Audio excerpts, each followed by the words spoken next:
Hey, I'm Largo. This is a layer. That's Wilhelm, and this is the Infinite Playlist. How's Does it that going, cover Jim? everything? Yeah, I Dude, think I'm so. getting there. It's been a week. How's things in Wilhelmville?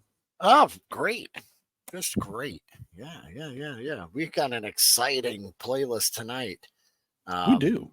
yeah. Something I wasn't familiar with, but I gotta say, a lot of hidden gems in the old playlist, and I'm glad our guest has brought them to us.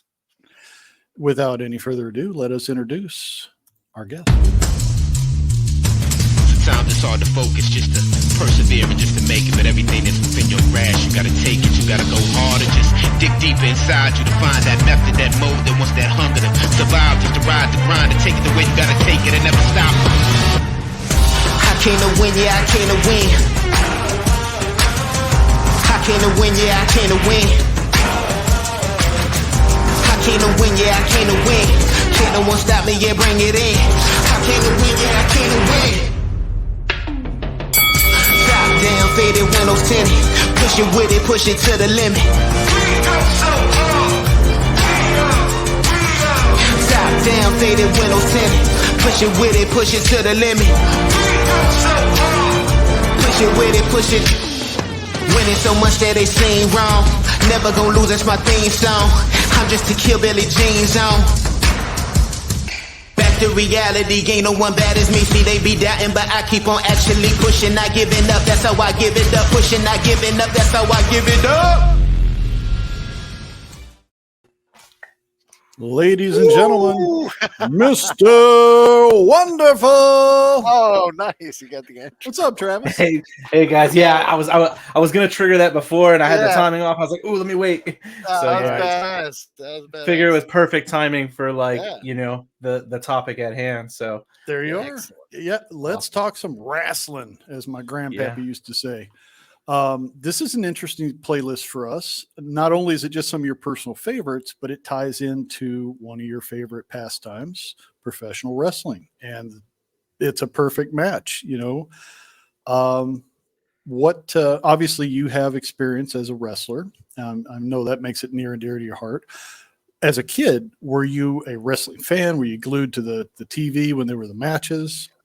yeah, some of my earliest memories were pro wrestling. So it touches dear. And before I answer that question, I just want that banger you put on for the entrance, man. That's Yeah. might be my favorite entrance theme ever, Yeah, and I might have to steal that. So Go for it, man. and you had that video with the wrestler at the end taking a bump, and I was like, man, I would have been very impressed if somehow you had found some of the footage that's on YouTube of me having wrestled and put that as the backdrop and watch me get the crap kicked out of me. So that would have been cool. But I was gonna say, had I the time, I would have tried to do that. That would have been Yeah. fun. But Yeah. yeah, man. When Yeah, you so- were a professional wrestler, how did that go? I mean, this was something right out of high school into college. Tell us the story. Yeah, like I said, wrestling, earliest memories I ever have, is being mad at my dad for messing up the time that it was on broadcast on NBC for Saturday Night Main Event. I think it was like 4 or 5 years old. It was supposed to be Hulk and Macho versus Big Boss Man, and I think Akeem or something. And it was the match that Miss Elizabeth gets knocked off the apron and Hope carries her in the back, and then Macho turns bad guy. I still remember it because I had to watch it on replay about a dozen times because I didn't get to watch it live because my dad messed up the time. So it's like my earliest memory. But from then on, I was always into wrestling. 93 came around and flipping through the cable television and found Monday Night Raw. And I was like, holy crap. So every night on Monday night from then on, it was Monday Night Raw night for me. So big wrestling, as a kid. I got a younger I was brother. gonna say, were you conflicted by the Monday Night Wars? Did you want to just kind of switch channels back and forth, or did you tape one and watch the other, or were you totally TNT? Always taped WCW and watched WWE live. And during the commercials, I would flip back and forth and try to see what's going on. But I'd get up early on Tuesday. I'm not a morning person. I'm still not a morning person. But Tuesday mornings, my mom would have to get up really early to go to work. She would give me a nudge and wake me up before middle school and stuff. And I'd get up and go in the living room and I'd pop in the VHS from the night before, and I'm watching WCW on fast forward in between commercials, seeing everything. So that way, when I got to school, I could tell it, I could talk about it all because my buddies, that's what we did. But you don't want to get caught flat-footed if you miss something great. I don't need the spoilers, man. Yeah. Spoilers were like the worst. So yeah. So had a little brother who was just into wrestling, just like I was. I would beat the crap out of him, practice all the moves I saw on TV. I was gonna say all the video games, all the action figures. That's my toy. That's my forever connection to toys, which has kept me pulled in, which is why I'm into all the toys that I am now, and largely why my boys are into their action figure lines is because of the pro wrestling. But I got into wrestling because we would go out across the street to the there was a church on the corner of one of the streets we lived on, and they had like this chain link a long chain fence around like it, and we used that like the ring. It was perfect square. Me and my brother wrestling on the grass, and some of the neighborhood kids would come over and do it. And I don't recommend it to anybody. It's dangerous, stupid, don't do it. But as I got older, we, believe it or not, where I grew up in upstate New York, kind of had a hotbed for independent wrestling. Oh, really? We eventually had the Pro Wrestling Hall of Fame located here. It's actually relocated here again in Albany at the MVP Arena now, where WWE comes from time to time, twice a year or so. But we had some schools here, and when I was like, I want to say I was 16. So I was doing the backyard stuff, which was never good. But I wasn't stupid. I didn't do the dangerous stuff. I thought I knew what I was doing. It was fake, scripted, whatever. Yeah. Trying to make it fun. We had guys that had video cameras. We had a couple different guys that had cameras. They put them on the local, what was it called back then? Public access locally to drop the VHSs off. And we thought we were the coolest because we were on at 1:00 in the morning on like a Thursday night, a bunch of kids jumping around. So there were some schools, and I was like, you know what?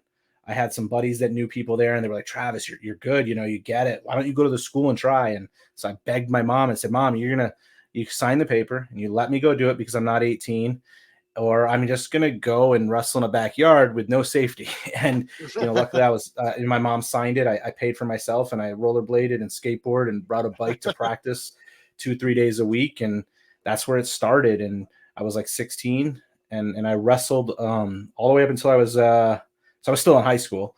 And, I got a job purposefully so I could pay for training and whatnot. And then, I fell in love with it. And, my oldest son, who's 20 now, perfectly healthy, he had gotten leukemia.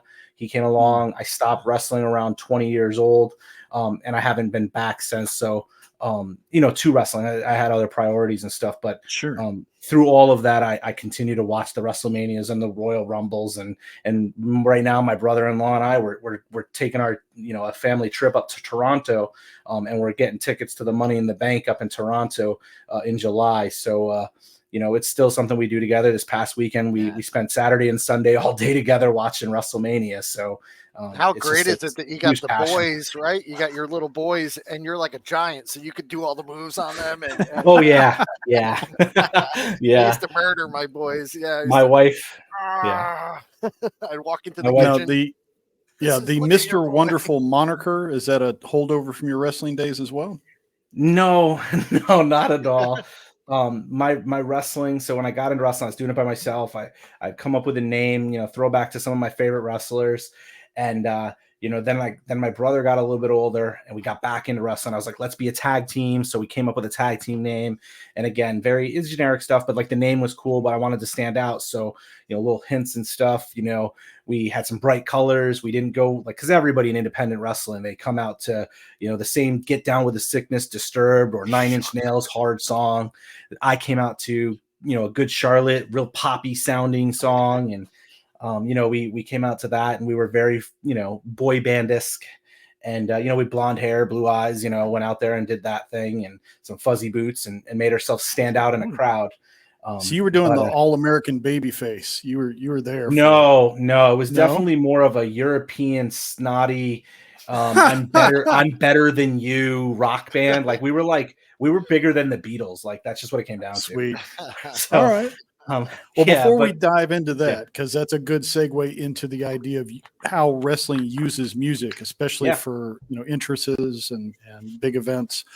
Let's talk a little bit about your other passion in the way of toy collectibles. Yeah. Rumor has it you're kind of working on a little something something. Yeah. Let's show a little promo commercial, and then let's talk about HexaStack, Sounds and great. then we'll dive into the playlist. So here we go. Awesome. Check it out.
Nice. So Thank you. HexaStacks has been your pet project for what, about 2 years now? You've been working on this a little longer? No, it feels like that, but no, it was just a little bit before this time last year that I came Really? up with the idea because my oldest son was getting to a point where he was no longer, pulling the toys out. I mean, he's not been doing it for a while, but they're just kind of sitting in a drawer. And my youngest son is now at that point where he still has a little bit of time with him, but he's moved away from him a bit, and we want to display them, and I want to Mhm. display them, and we all use different toys, so they have different peg holes. There's no good way. Sure. Action Force had started to produce their stuff, and I saw their stands, and I was like, I kind of like the stand idea, but and they're fine. There's nothing wrong with those, but they didn't give me what I needed from the layers and the separation and stuff. So I came up with this concept. And I bounced it off a few folks in the community. Jeremy J. He was doing some stuff with AWalk and the board game at the time, and I knew he kind of knew some things about the business. I just reached out to him and said, "Hey, what are your is this a thing?" Talked to a few other folks, and they're like, "Dude, just go with it." So it's really only been a year, and I launched the Kickstarter. I announced the idea within about a month or so. I think I filed the patents and everything on April 28th or so last year, just before May. And I announced everything. I think May 18th is kind of the 1-year anniversary from when I was on the Helidope show and promoted it there for the first time, kind of publicly. So Yeah, shout out to Jeremy. He's alumni from the Infinite Playlist as well. Super cool guy. He's serving his country right now, so he doesn't have a lot of spare time. We hope to get him back on the playlist in the near future. But yeah, I think that's kind of where Will and I first touched base, is through the guys over at Helidope. They talked about this new concept. Mm-hmm. You've put a lot of R&D, your own cash, really trying to get this thing off the ground. Where are you in the process at this point? Are you ready to launch? Have you launched? So we haven't launched yet. It's just me, and I say we. I always throw the we. It's just me. It's the family. And when I say there's the family. They're supportive. My wife and they've anybody that was at PowerCon last year when I was promoting the concept and the marketing, the Kickstarter, knows that my son was there. I jokingly tell him we're going to start a YouTube show. I'm Mr. Wunderful. You're going to be Little Wonder, and we'll have our own show. He doesn't like that name. He's like, no, I'm not Little Wonder. I'm like, nah, it's cool, dude. You're Little Wonder. Son of Wonder. Yeah, exactly. Yeah. Son of Wonder. I like that. So, it is kind of a family affair to some degree, but it's really me, the marketing, the branding, licensing, all that stuff that I have to do with the New York State and everything there. Gotcha. I ran into some hiccups late last year. In hindsight, I'm so thankful that the Kickstarter didn't fund because I ran into some, production issues. I've got the 8 printers and the heat and stuff. There was some consistency issues. So I was supposed to go to Legion Con and have a booth and actually sell the product there. But unfortunately I had to back out last minute because I was having an issue with the magnetic connectors, and the way I had designed the final design that I was going with, the magnet and the metal were not connecting thoroughly through testing and stuff. It had worked, but when I had the final product together, I ran into issues. And then as I've had issues being in the Northeast, it's so cold here that my factories, it's a bunch of racks in my basement. I couldn't get the temperature to stay consistent, so I had to invest and do some more research into the 3D printers and having some thermal tape that goes around it to keep the consistent heat. The temperature's starting to come up here, and I'm just now getting everything in place to be able to produce them, running some tests. My goal at this point, as I just said in my head, I need to be live by May 18th. If I can get live by May 1st, even better. But there's things that come up. So my goal is it's not a goal. I will be selling the product and offering the product online within the anniversary. If I can get it up sooner, it's going to be up sooner, but I will not sleep if that, till I meet the May 18th deadline that I set for myself at this point. So for kids at home that are not totally familiar with HexaStack, we're talking about a new design. It is a hexagonal action figure stand that is designed to be future proof in the sense that you can change out what type of figure can be put on the stand by changing out how the figure is placed on the stand. So you're looking at different scales, anywhere from like 3 3/4 all the way up to monster figs, bigger 6 and 8 inch stuff, or what? Yeah. I mean, I had anybody that's familiar with the Animal Wars, the Kingdom. I pictures on the website, thehexastack.com. You can see, and those stands that are in those pictures are a little outdated. The stands, after some meetings and conversations with manufacturers in China, because eventually these will be injection molded. But to get to the funding, to get the injection molding in place, I have to do the 3D printing. I want to do it on my own. I've had some investor opportunities, but I just want to do it on my own to make sure I don't want to have to.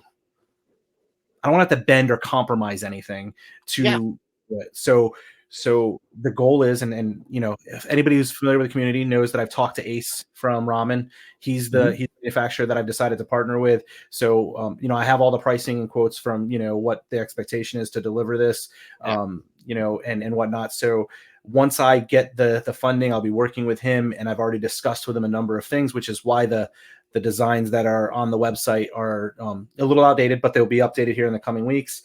But the designs are to be future proof, not only just for toys, but for the way I produce the product too, because I don't want people buying these from me now to find out they have to buy a version 2 later to work with what they already have purchased. So I've been very adamant. Safe to say that this is, a total figure display solution that you're offering. I like that. First, that's a great question. Well,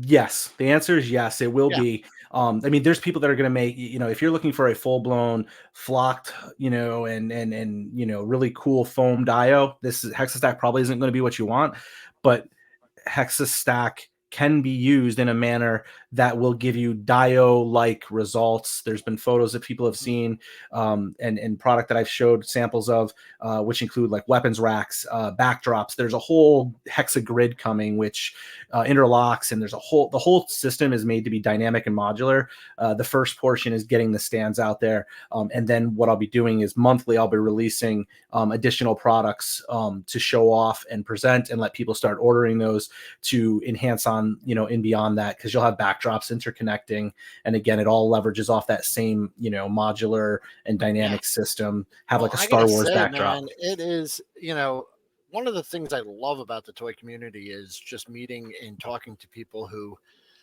have a vision, follow their their dream, and make it happen, man. So congratulations to you. Thank you. Yeah, man. We all have good ideas, but implementing them is the real, it's hard, man.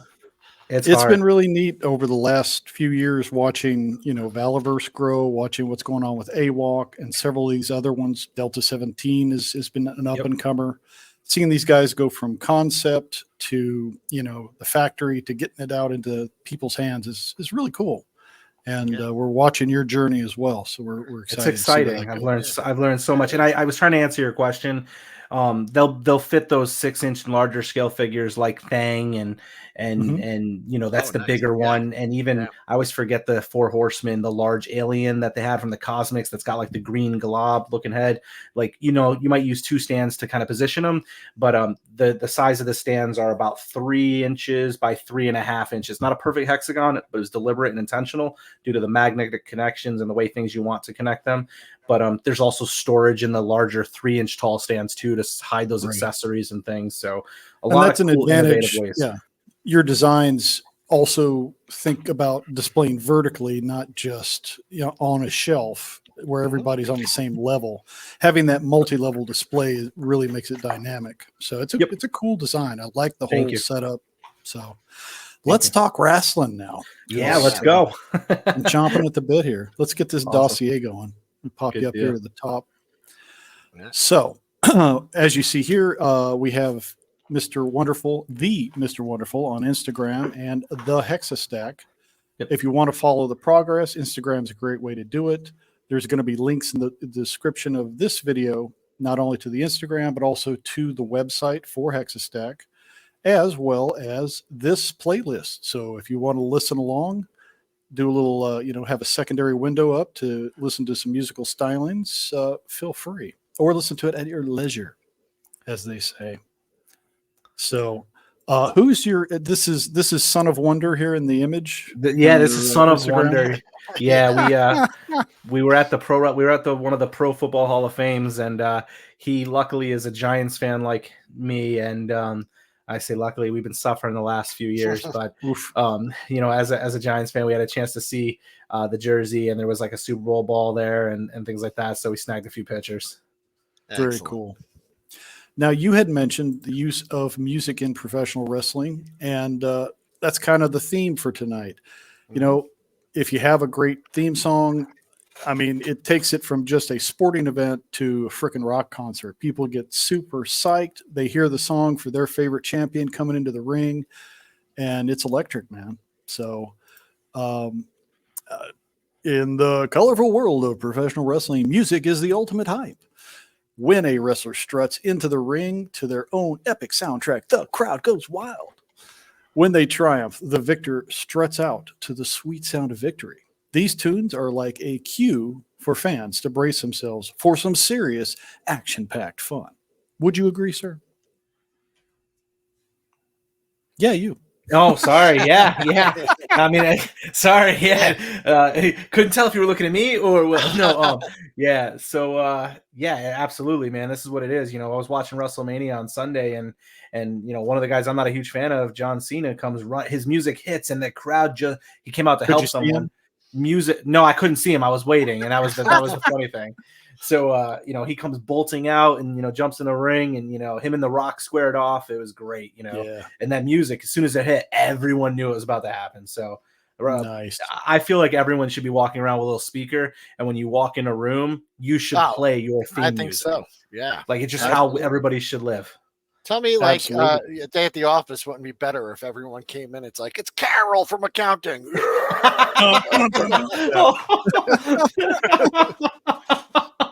That's great. They wouldn't announce her weight though, because that would probably people, right? Probably be frowned on. But yeah, I'm seeing this. This is definitely a meme in the making. Work, yeah. People doing their entrance into work. Like, I was doing it for a little while, which is where I got the Mr. Wunderful name. I found a song, and I would come out of my office blasting that music. So a lot of the interns thought it was the coolest thing. Bust out with a Nerf gun, and I'm starting to shoot Nerf guns at people. So got to keep up the morale. Yep. So we have here a really cool playlist based on the wrestling personalities and their theme song that they're best known for. And are these some of your personal favorite wrestlers, or is it more about the song? That's a great question. So there's one of them isn't a theme song for a wrestler.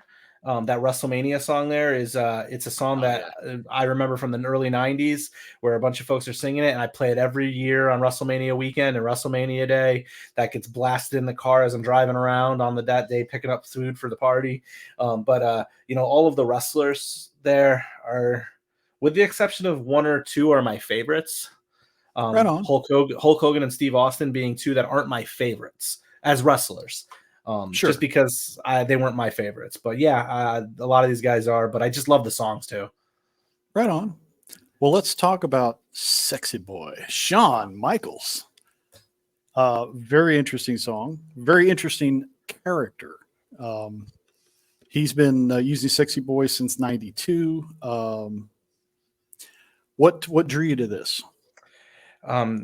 So this song, he is my favorite wrestler. He is everything that was great about pro wrestling for me as a kid. He was a smaller guy in a land of giants, and he walked the walk. And I still remember the statements. I probably said it a dozen times, is that I'm the guy every guy wants to be, and I'm the guy every girl in the room wants to be with. So as a cocky, brash, young, blonde-haired, blue-eyed teenager and child, I would walk around thinking and saying the same thing. So he was my favorite from the moment he kicked his partner through the barber shop window, and he tossed him through. So yeah.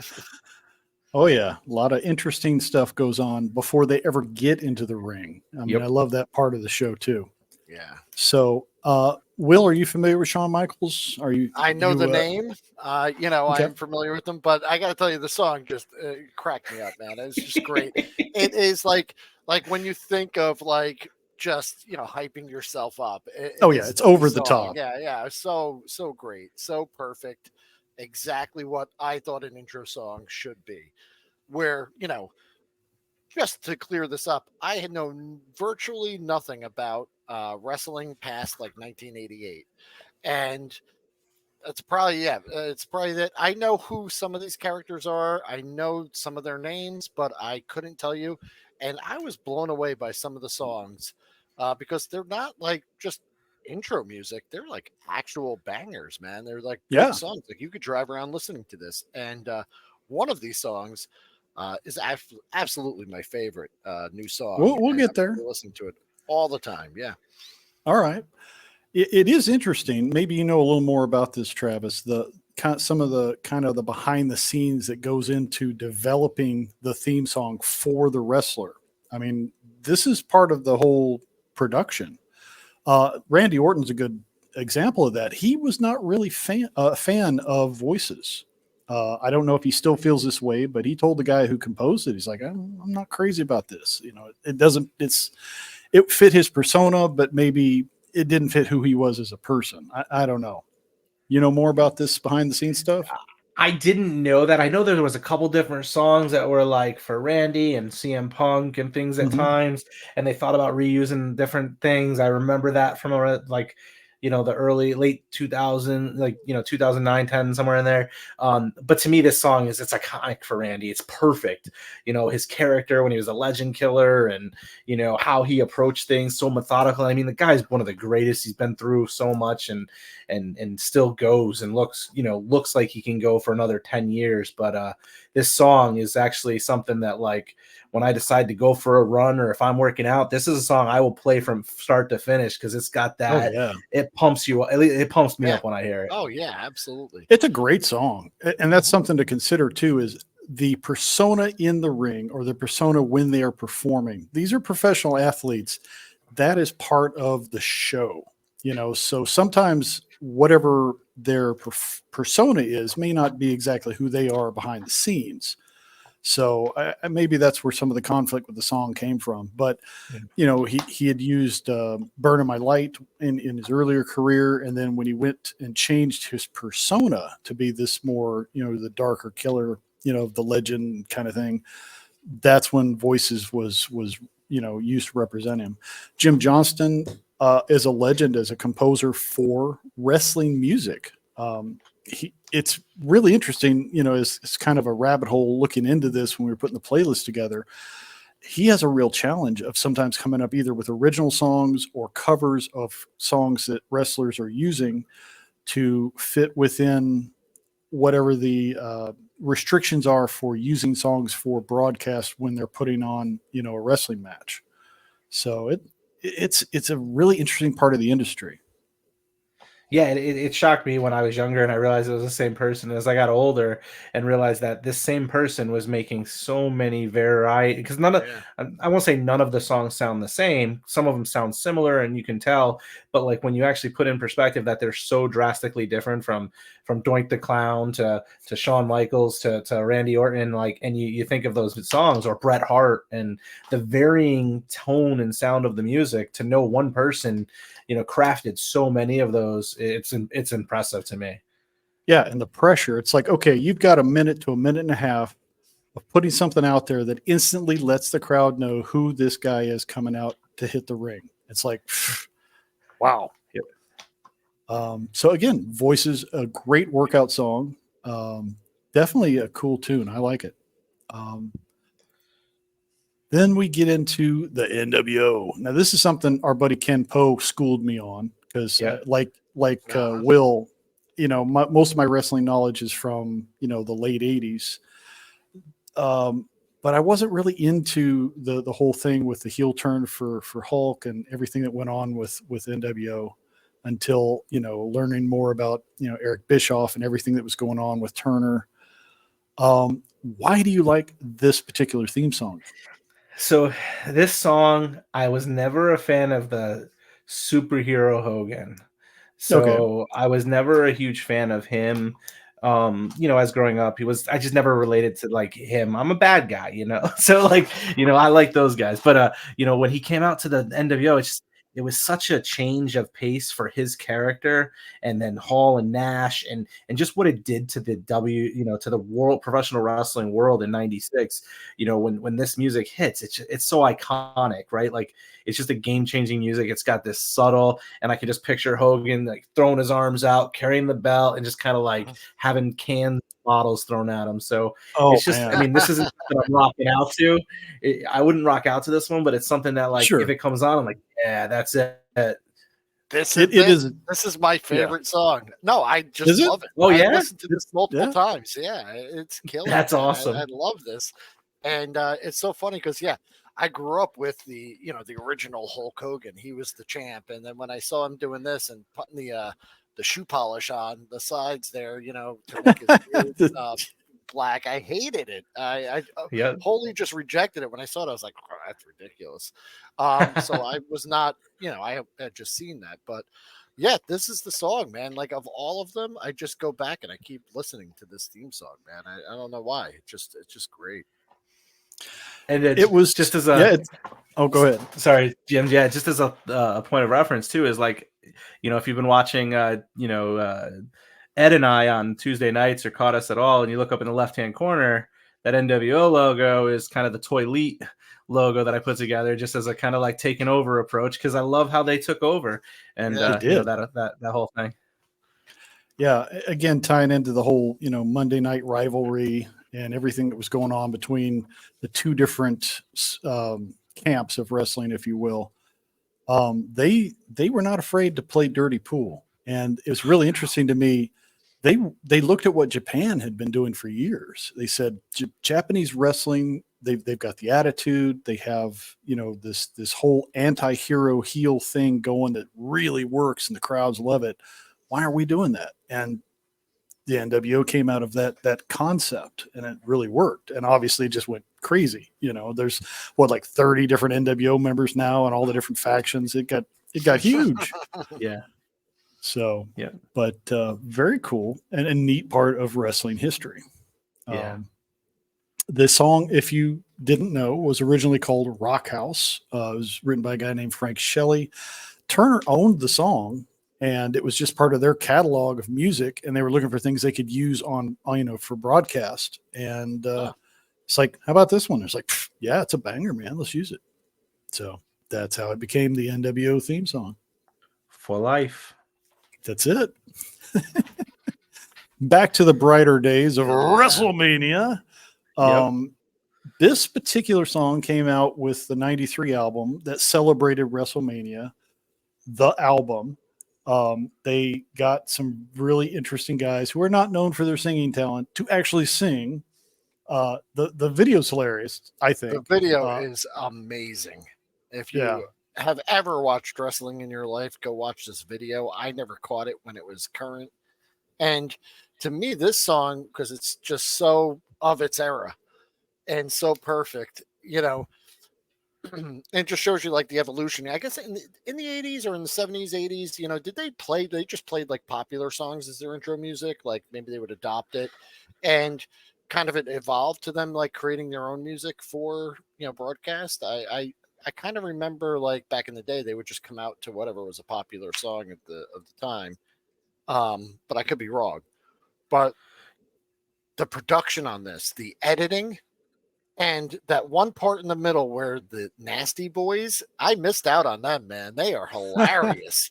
When they go, what does it say? You're going to get something nasty down your throat for the entire 93 or something. In 93, I was only 9 years old, so that didn't mean much to me. But listening back to that, even I probably didn't realize it till recently when I was listening to it. I was putting this together and listening to it this past weekend. That point where he says that, I was like, "Wow, that was such a dirty comment." Are so hilarious. One of them's like rubbing some dude's head in his armpit. It's just hilarious. I miss those guys like completely. I'm like, those are hilarious wrestlers, man. What a tag! Yeah. Team. Oh man! And as far as promotions, it's I think probably one of the best things that Vince did when Vince McMahon took over WWF at the time, creating WrestleMania and making that the event of the year. And everybody's like, oh, it was so good. And it's just evolved over time. Yeah, it was the largest grossing pro wrestling event this past weekend for WrestleMania. They had the largest gates they've had. It was amazing, as far as the financials and stuff. It's just this WrestleMania 40 this past weekend was huge. Yeah, and the music, of course, is a huge part of that. And, like Will's saying, it's very produced, it's orchestrated, everything's set up to get that maximum effect on the crowd and get them all, on their feet, getting ready. Yeah, well, even to the point where they do their pay-per-views. When they do their pay-per-views, they go out and they get they come up, typically will license out a song for one of the popular bands that's out there and tie it into it. And, they did Drowning Pool back in the early 2000s. So, they always tie that music and it just, it resonates with people. It gets them living and, pumped. I'm bopping around my kitchen. I'm like, WrestleMania, fighting to survive. It's awesome. It's catchy. Yeah, I love that song, man. It is my song. I bust that one out every year for WrestleMania weekend. Yeah, this whole soundtrack, this whole playlist, you could definitely use as like I got to get stuff done around the house. I need this on in the background to get the energy going. Just let it roll. It is perfect. It is just perfect for the times. Like speaking of, never heard. I was going to say, awesome song. Larger than life personas, the Visionary. This was definitely, I wouldn't say it was a change of his persona, but it was like an evolution. He had that how would you say? I mean, he already had a character, that Messiah type version. This is like a refinement of that, where he's more somewhere between a televangelist and a politician. He's slick. Yep. He's very manipulative. And the song definitely complements the character he was developing for the ring. Where did you get into the Seth Rollins stuff? Were you? Yeah, I didn't. So I've liked Seth Rollins when he was on the Shield and he evolved and went, became a corporate shill for Triple H and those guys, and he's a bad guy. So I was into him and whatnot, but then he kind of dipped off for me for a little while. I was kind of bored with him. It was, he was kind of just repeating, who he was, but he did the Messiah character. I was interested in it, but then I wasn't like, ton. I didn't like the music a ton, but then the crowd started singing it when it stopped, and they would keep the sound of it going long after the music would stop, and I started to get into it. So it's more in the last couple of years that I've gotten into this song, and it made the list because of that. Very cool.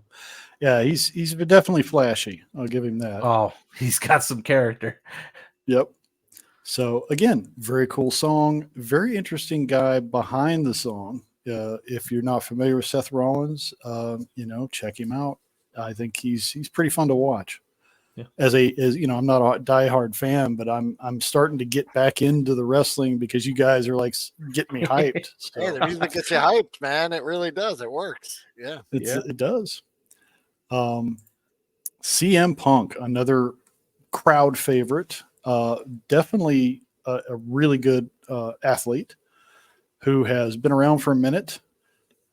Really interesting with his song. This is something, again, I didn't know until we started delving into the backstory. Cult of Personality is a very important song for CM Punk personally. And one of the reasons he uses it is because it was a song he used his little league team as a kid. They used this as kind of like their theme song. So he's been using it ever since he was a little kid. And he just basically told the WWE, this is my song. You make it happen. And they said, all right. It's like, dude. And he's one of my favorites. And, when he came back, back in November to the WWE, I was watching Survivor Series with the kids and, my nephew and my son and my brother-in-law once we're going to Money in the Bank. And as soon as he came back, his music hit. I was just like I would have been at 10 years old, 11 years old, or 12 years old when Shawn Michaels won the world title, like for the first time. Like I was just like that. I was going, oh yeah. My younger son is 13 now, or he was almost 13 at the time, and Punk hadn't been in WWE since 14. So he was only 4 when Punk was last in. So he doesn't know who Punk was. He's like, who's this? And my nephew's the same way. And he's like, who's this guy? He's like, this guy stinks. And I'm like, you don't know. So my brother-in-law we booked tickets to go to the MVP arena immediately, like while we were watching him make his entrance. Like, that's in 2 weeks. He's going to be there. He wasn't there, but we booked tickets and we were hoping he would. So I mean, I remember when the song came out. It's a banger. Everyone loves the song. Awesome. And it's just wonderful that like an entire generation knows this song from his intro music. Yep. And that's pretty interesting. I would have never listened to it until this. Yeah, I was gonna say he wasn't idle when he wasn't, hanging with WWE. What was he doing in the interim? He was different promotions. He did UFC. He tried UFC. His hand at some UFC matches because Dana was like, "I'll make money. He'll sell tickets just like Brock Lesnar did." So he did that. Then he, then he got like he did some writing for comics. There's a few comic books that he wrote for. Really? I think. Right. Oh, yeah. If you look it up, he wrote a couple. He was like writing some comic stuff. He might have done some TV shows too. Oh, you know what? He did. There's a TV show for pro wrestling that was on Stars, I think, called Heels. He played a character in there. It's about pro wrestling. He played a character on there. I think his wife might have too. Nice. And then he went to AEW for a short period of time. And then that blew up and he came back to WWE, which is like where we all wanted him. He's home. We're enjoying it. So he's making for some really entertaining times. Very cool. Yeah. And he still can put on a show, Yes. He's when he's healthy, put a microphone in his hand and he can run it. So. So Living Color put out the song in '88, and it was a hit even before CM Punk used it as his theme. And he's even somehow gotten them to perform live for him. I don't remember which event it was, but as he came out, 29. Was it? Yeah. WrestleMania 29. Yeah. That must have been awesome. Yeah. So it's cool, man. He definitely loves his song, and so does his crowd. So very cool. WrestleMania. This needs to be a clip, Largo. This is gonna be clipped. It's happening in there, man. Another colorful character, Cody Rhodes, Kingdom. Really got that swagger. That's the word that comes to mind. The wrestler or the song? Which one do you like better? I like the wrestler more now because of the song. Okay, because of the woe. He was interesting when he was with Randy Orton in his first tenure in WWE. Then he left. I loved him when he left because he called himself the American Nightmare, And I love that his dad's name was the American Dream. So when he went to the American Nightmare, I was so for Will, if you're not familiar, he is the legitimate son of Dusty Rhodes, the brother of Gold Dust, also known as Dustin Rhodes.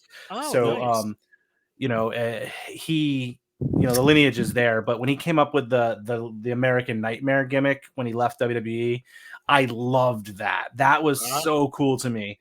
Then he kind of got boring when he was in AEW to me. I wasn't really digging it because he was, an executive vice president of the organization. So he's kind of boring. And he basically said, I won't ever give myself the title, right? Because I own it or I run it. I'm not going to do it. So it's like, he's only going to go so far. And then he parted ways and he showed back up in WWE. And I was like, I'm still not sold on him, but he stuck with that music. And there's a part of the song. I actually love the song. It reached the top 26 on the iTunes or Apple whatever music or whatever in the last couple of days because he won the title this weekend. Spoiler alert, if you missed out, you missed out. But he that whoa, he's got a song part there, and the whoa song, it's amazing. So I just ordered his ultimate action figure because it needs to go on my shelf. So and I love the fact one of the quotes I pulled from the song is wrestling has more than one royal family. He's legacy. I mean, his family, his it's in their blood, it's in their DNA, wrestling, and he's really been able to get out from under the shadow of Dusty Rhodes, create his own persona. He's got his own following. It's cool, man. I like the song. I like the wrestler, obviously. I enjoy knowing that he's seeing some success. I didn't catch their most recent WrestleMania, but I'm glad to hear that he's doing it. So very cool. Great song. It's a song I probably listened to the most in the last 6 months on my phone, like wrestling related or rock music related, because it's got that makes me think of wrestling. The lyrics are perfect to it. If you read the lyrics, it's like the fans are on their toes, the curtain's up, and can't give them the show. Like it's a wrestling song in the words. It tells the story. Exactly. It's great. Very cool. Moving right along, a wrestler I'm not very familiar with, Bobby Roode, Glorious Domination. Big in NXT. I'm not sure where he is in current standings, if he's what he's doing. He's still with the WWE. He actually was the agent behind the WrestleMania Night 1 and WrestleMania Night 2 main events that Cody was in. So he was the agent that helped craft the way the match would go between the participants. So a guy who's vastly talented, great charisma, kind of got lost because he spent a lot of time at a different promotion for a long time. Got his chance in WWE right around the time that, a couple years before COVID and stuff. And, then, COVID happened and kind of settled down, and he took the backstage role, probably better for his back and body overall. And obviously put on, he's being tasked with, scripting the biggest matches of the year and doing an amazing job with it. But this song, goes back to that Shawn Michaels Sexy Boy, that Ric Flair. It's that I'm a king of the world. You can't touch me. I'm better than all of you. I'm glorious. So it's I love it. It's just got that same cocky heel, no one's better sound, and I love it. And it does speak to the fact that, these guys are athletes. They've got a shelf life. They've only got so much of a career. You hit a certain injury, you hit a certain age. It's like you've got to find a different role. So some are managers, some have become, like ambassadors that work like what this, Sergeant Slaughter has done in recent years. So there's different aspects to wrestling that these guys move into. Oh yeah, there's a lot behind the scenes and a lot of the business has evolved tremendously for that, and it's helped so many. Many of them become announcers and hosts of the shows, and they have so many more things. It's the example I compare it to is they've done a great job treating them very much like former football players. The NFL guys, they're playing on Sundays and eventually they're broadcasting on Sundays. The good ones, right? They get that chance. And that's kind of what's happened for these guys. They become coaches or agents, trainers. It's great that the business has evolved for that reason, with those guys having a shelf life that's only so long, being able to continue, using their craft and skill to pass on to generations beyond them. Very cool. So, yep, Glorious Domination is a fun song. Interesting to know a little bit more of the behind the scenes of wrestling with this guy. Yeah. An old classic. You can't do a wrestling show without talking about Hulk Hogan, real American, playing the guitar with the American flag. It's it's overload, man. This was Hulkamania at its peak. This is when I was watching wrestling as a kid. This was the thing, man. The video for this that It's so so in the list where they take him and he is playing that guitar all over America. It is just Cut off priceless. gloves. Oh, Yep. it is just priceless. so 80s. Yeah. This song made it because that, right? Because he's the first. The first, I always like look at him as the first wrestling super mega star, right? Like because he's what put pro wrestling on the map in that 80s and WrestleMania time frame. And it was all around him and the Body Slam, right? It was him and Mr. T and all of that stuff in those early years. So his song had to come on here. And a little insider information: when I did independent wrestling, we had a training facility we went to. There was a guy who, started training there. Funny character. We called him the Wolf Man because he looked a lot like a wolf, but he looked like Mick Foley. But he loved Hulk. He loved Hulk.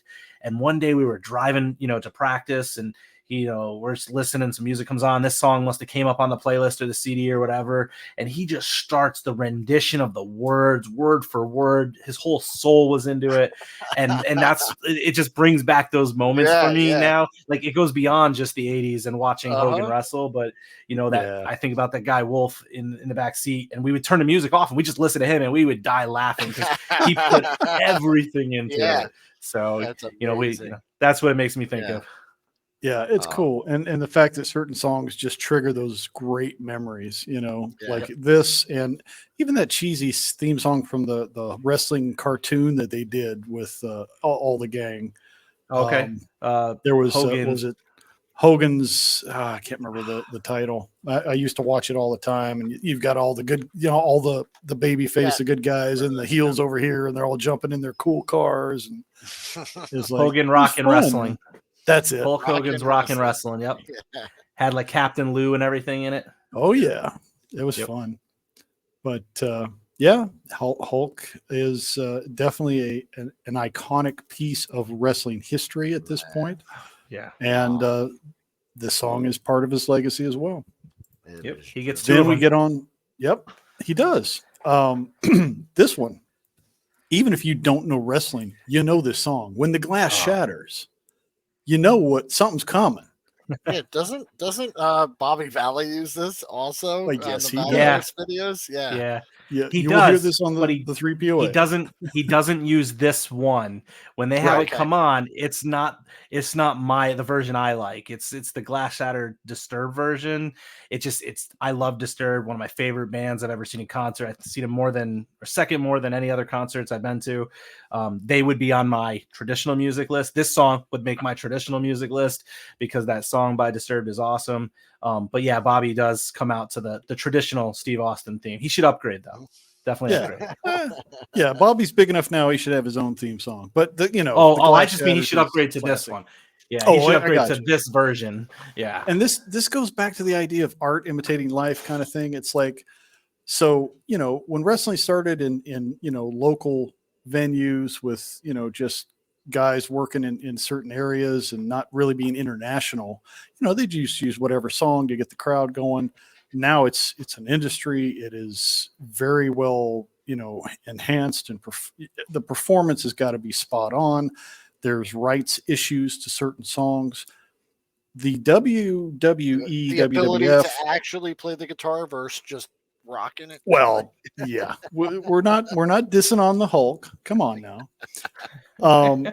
But they've actually created their own like cottage industry of creating cover songs so that they don't have to pay huge royalties for original artists on some songs. They do original music just for particular wrestlers that they just craft. This is one of those songs that, again, Jim Johnston, working behind the scenes, created the song called I Won't Do What You Tell Me. And it became so well loved. That, like you said, they did this forcible intro album and got a lot of great bands to do covers of wrestling songs instead of the other way around. And it's like, Very cool. that's cool, man. These songs have reached a level that professional artists are like, yeah, we want to cover your songs. We don't want you covering our songs. Yeah. That's badass. So this one's I wasn't a huge Stone Cold fan, so I was much more The Rock and DX, Triple H and stuff during that time. But this song, when they did the remix with the Disturbed, was like, this is freaking awesome. I love it. And this may be my top wrestling song of all time, just because of the crossover between the glass shattering and then that David Draymond's voice just kicking in and just being so freaking good. I do agree. The Disturbed version is really good. And it didn't stray away. It didn't stray away from what the song was supposed to be, which is really, I love that they were able to do a cover with their approach, but still feel like you're still listening to Steve Austin's traditional theme, just with it's turned up a little bit. Yeah, man. And you put both versions in the playlist too, so people could check them out. So you got to be able to compare and contrast. Both are good. I'm biased against. I like the Disturbed version better. I do. Yeah. So I'm with Travis on that. I was not a big fan of Stone Cold in wrestling. I found out about him more from his acting first, and then went back and watched him. He's done a couple independent films. He I wasn't even into wrestling, and I heard about him. He kind of that was the Attitude Era, man. Yeah, he transcended so much, man, because of it. And him and The Rock, perfect time, right place. Everything was lined for the two of them to just blow the roofs off of arenas across the country. So, it was bound to spread onto your TV guide and all of that stuff. And your guys like Hulk and Rowdy Roddy Piper kind of bridge that gap between entertaining in the ring and entertaining on either the big screen or the small screen. So very cool, very cool. Well, gentlemen, that is the Infinite Playlist music dossier that Travis has brought us.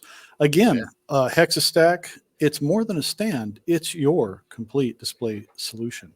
Check them out at hexastack.com. The website is in development. Sign up for the newsletter and find out more information as the product progresses.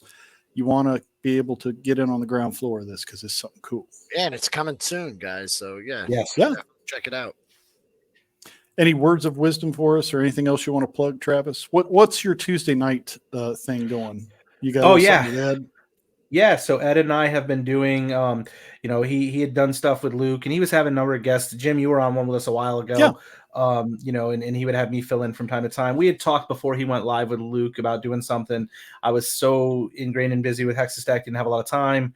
With Luke stepping away, he asked me to partner back with him, and we kind of pivoted to from the talk at the shout out, the creek and whatnot. Yeah. Tales from the Crick. That's what it was. Tales from the Crick. Yes. Yeah, and we kind of pivoted to Toilet Tuesday, so we're focusing on more centrally located towards the toy lines, what makes the toy lines, the different things like that. What's the new stuff? We always shout out a different community member, promote them, and give some. We have what's because if you say toilet a few times too fast, it sounds like you're saying toilet. I was going to say I love the segment of toilet or toilet. Exactly.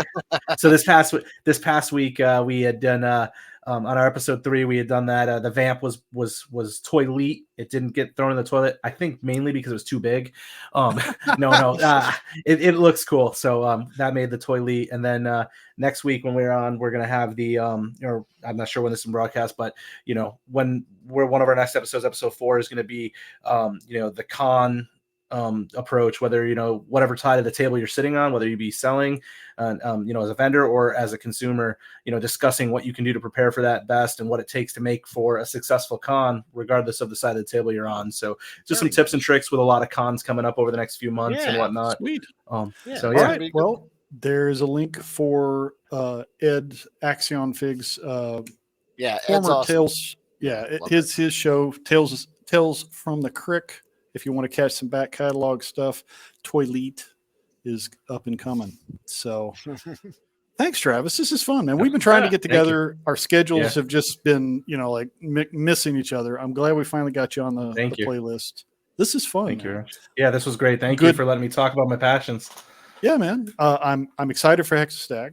I'm you. glad you schooled me a little bit on some modern wrestling. Love the songs. Will, are you ready to get in the ring now? Are you pumped? Oh, whoa, whoa, whoa. WrestleMania. There it is. Yeah. On that note, I will sign us out. Guys, have a great week. We will see everybody in the near future. Awesome.